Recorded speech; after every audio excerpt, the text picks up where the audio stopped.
video, we're going to talk further about the customer center. Currently, we're working with customer first name Robert. I click on the edit button, and you'll see right here you can do multiple ship to addresses. Here you can simply click on the plus sign and add a ship to address, or you can call it a different city, different state, whatever works best for you. If you wanted to edit the first ship to address, you can do that as well by clicking on the edit. If you wanted to delete the entire thing, you can simply click on the trash can or the delete button, and it'll take it all through there and you don't have to worry about anything else. On the payment settings, you have an account number that you can actually put in there, because QuickBooks will not actually assign an account number for you. But if you want to leave it blank, you have that option as well.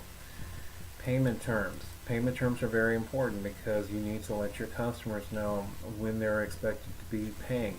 You can have due on receipt, net 15, 1% 10, net 30, net 30, net 60, or you can add your own payment terms as you wish.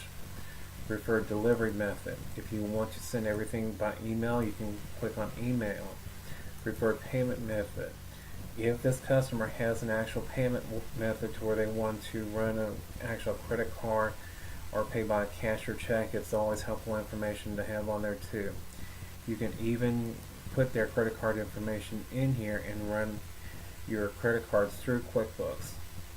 Credit limit. If you have a customer that you have to make sure that you watch that they have a credit limit that they're being careful of, then you need to make sure that you put something in that credit limit.